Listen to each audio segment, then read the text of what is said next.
Chers lecteurs, bonjour. Nous allons dans cette vidéo voir comment on peut fabriquer un désemboueur pour les circuits de chauffage. Je suis plombier dans ma vie professionnelle. J'interviens souvent sur les forums de discussion et j'ai eu une demande de comment fabriquer quelque chose qui permette de désembouer facilement les circuits de chauffage sans passer par la machine du commerce qui coûte 3000 € et sans faire appel aux professionnels qui vous prennent 2000 € pour faire un désembouage.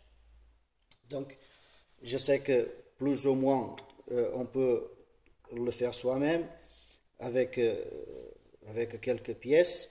Et donc, j'ai décidé alors de faire une petite démonstration de l'assemblage de cette pièce. Moi, personnellement, je n'utilise pas de téflon. Je l'ai ici, mais je ne l'utilise pas parce que j'aime bien, quand je sers en assemblage, qui reste en place. Et le téflon, alors quand on sert avec du téflon, ça se dessert tout seul, à peine vous touchez, ça se dévisse et ça se visse dans tous les sens. Donc, personnellement, je préfère ma vieille méthode, la filasse. Ensuite, pour faire ce montage, j'ai plusieurs pièces de récupération. Alors, un réducteur de pression, pardon. C'est un petit réducteur qu'on monte sur les chauffe-eau. Alors, moi, je l'ai déjà démonté, bien sûr. Donc, voilà. Voilà. Ensuite, un mamelon à sa sortie. Un robinet de sortie de l'eau et de l'air mélangés avec une chemise permettant de brancher un tuyau. On va y venir plus loin. J'ai aussi un autre robinet pour l'entrée d'air, pour l'entrée d'eau, pardon, qui vient se monter là-dessus. Et j'ai aussi un coude qui va se monter là, un mamelon qui va se monter ici, et puis j'ai deux clapets anti-retour que j'ai acheté. C'est d'ailleurs les seules pièces que j'ai achetées. Ça vaut environ 5 € la pièce. Donc j'ai été obligé de les acheter parce que j'en avais pas de récupération. Et d'ailleurs, généralement, en récupération, quand on les récupère, ils sont tellement en mauvais état qu'il ne faut pas les utiliser. Donc ici, on a encore un mamelon 20-27 réduit qui permettra de brancher le tuyau d'arrivée d'eau. Et puis là, nous avons, je ne sais pas si on le voit bien sur la vidéo, nous avons alors un robinet de WC droit avec un petit mamelon réducteur qui va s'assembler sur ce clapet, et puis un raccord pour être comprimé mâle qui va permettre de brancher l'arrivée d'air. Alors ce raccord là, je l'avais dans mes raccords parce que j'ai beaucoup de raccords. Donc si on doit l'acheter, ça coûte aussi aux alentours de 4 €, entre 4 et 7 € dans le commerce. Donc voilà. Donc je vais passer l'étape du montage parce que c'est quand même un petit peu long.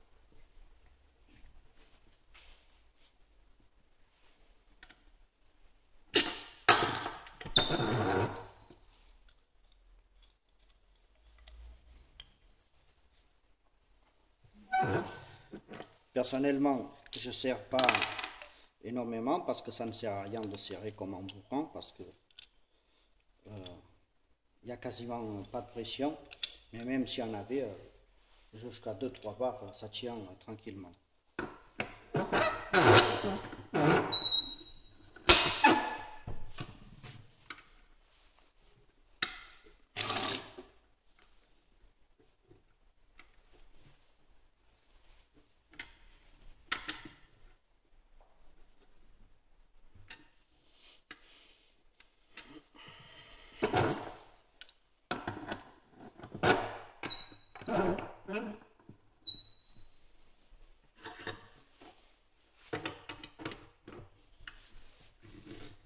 Une chose importante consiste à monter le clapier anti-retour dans le bon sens.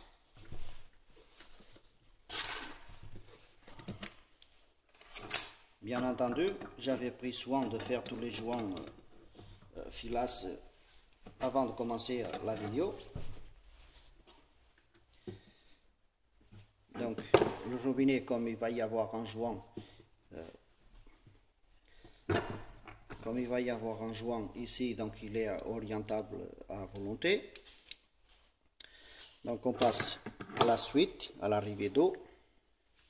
Toujours pareil, on fait attention au sens de l'eau.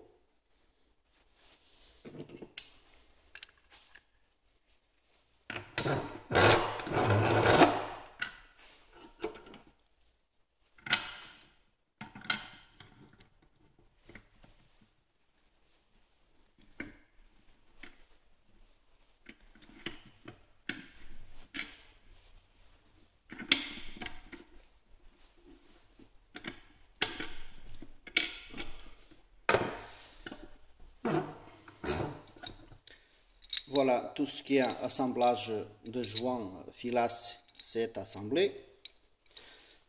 Donc, je vais chercher des joints et je continue.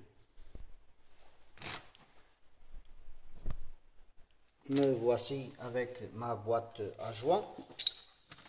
Donc, il m'en faut une là.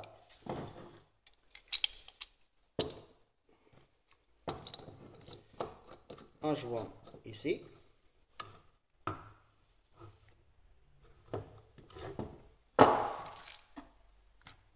Puis un joint à la sortie.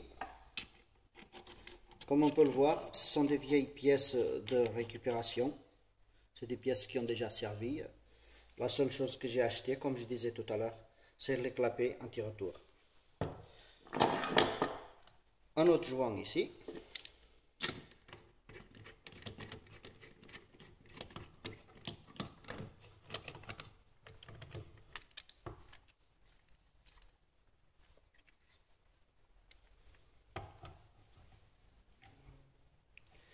Avant toute autre chose, avant d'aller plus loin, il est impératif de venir régler le réducteur de pression au minimum. Là, c'est déjà le cas, il est déjà au minimum. Donc, on diminue la pression en dévissant la vis de réglage. Donc, voilà. Il manque un joint là aussi, un petit joint en 12-17. J'espère que je vais en avoir.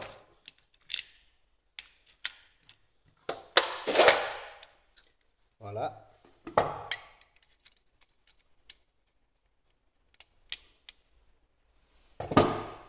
Donc tout ça, ça doit être fermé.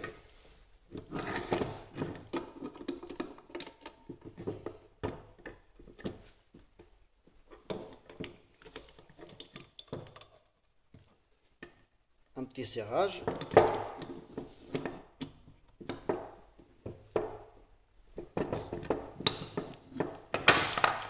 L'ensemble pèse pas moins de 1,5 kg, voire même 2 kg. Cerise sur le gâteau, j'ai un petit manomètre de chauffage que j'ai récupéré quelque part. On peut voir que j'ai déjà fait un tout petit joint filasse sur le filetage et donc je vais le monter ici.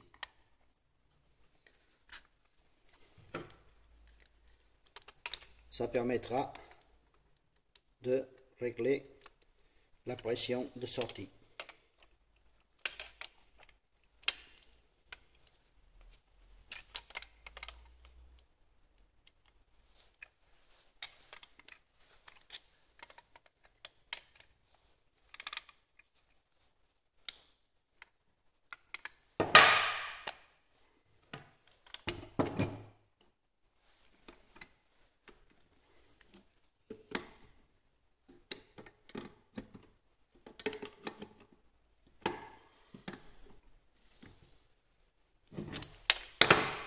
Et voilà mon appareil avec tout un tas d'options. On peut régler la quantité d'air, on peut régler la quantité d'eau et puis la pression de sortie à l'aide du réducteur de pression. Et puis, je vais quand même donner un petit coup de serrage à l'établi. Voilà, comme je disais tout à l'heure, l'avantage de la filasse par rapport au téflon, c'est que si j'aurais assemblé tout ça avec du téflon, bah, ça bougerait dans tous les sens. Et là, on voit que les joints sont durs. Et donc, c'est l'avantage du téflon par rapport à enfin, c'est l'inconvénient du téflon par rapport à la filasse. Donc, voici ma pièce montée. Ensuite, pour l'arrivée d'eau, rien de plus simple. Hein. On prend un joint. On prend un tuyau de machine à laver. Récupération, bien sûr. On monte sur l'arrivée d'eau. D'accord? Voilà. Et puis, il suffit d'alimenter ça sur un robinet de machine à laver ou sur un robinet de jardin. N'importe où, c'est du 20-27. C'est un diamètre standard. On peut le brancher quasiment dans toute la maison. Ensuite, pour le côté sortie vers l'installation, alors, si on est à proximité d'un radiateur, il suffit de reprendre un tuyau de machine à laver et de le brancher ici directement. On agrandit parce que là c'est du 15-21, on agrandit ceci, on met une pièce comme ceci, avec un joint bien sûr, et puis on rebranche un robinet, un tuyau de machine à laver, et puis sur l'installation, on doit alors démonter un radiateur. Bon, bien entendu, cette pièce-là, elle part avec le radiateur, et donc on va se retrouver avec un robinet comme ceci. Il suffit alors d'utiliser un joint et brancher comme ceci. Voilà. Et là, vous envoyez la pression par là. Voilà. Si on doit désembouer un radiateur, il suffit de prendre une pièce un peu comme celle-ci, hein, ou alors un mamelon 20-27 réduit 15-21, c'est la même chose que ça. Et puis qu'on monte là-dessus. D'accord? Pour les radiateurs. Et puis, on adapte sur mon tuyau qui a lui une sortie en 15-21. Voilà. C'est aussi simple que ça. Il est aussi possible de remplacer cette pièce comme elle va être montée avec un collier Serflex. Il est possible de la démonter et de mettre une pièce plus adaptée. Ici, dans ce cas précis, il aurait fallu que ce soit une pièce en 20-27 mâle pour tuyau de 13-16. Donc, à ce niveau-là, après, c'est au plombier ou au chauffagiste de s'équiper plus ou moins des raccords nécessaires, mais le principe est là. Donc, nous, ce qui nous intéresse vraiment, c'était le montage de cette pièce. Ensuite, à ce stade, on branche le tout alors sur l'installation ou sur le radiateur ou sur la chose qu'on veut désembouer. C'est possible aussi pour les sols chauffants en démontant les serpentins, un serpentin au niveau des nourrices. Ici, on branche un petit compresseur. Inutile de mettre un truc à 200 bars parce que ça ne sert à rien. Un bar de pression suffit largement pour désembouer un circuit de chauffage dans la majorité des cas. Et puis, c'est tout simple, il suffit de se brancher ici avec un flexible compresseur. Et puis voilà. Donc, je ferai les tests un petit peu plus tard, parce que là, je n'ai pas d'installation de chauffage sous la main. Si jamais je trouve un radiateur dans mon garage, je ferai le test sur un radiateur.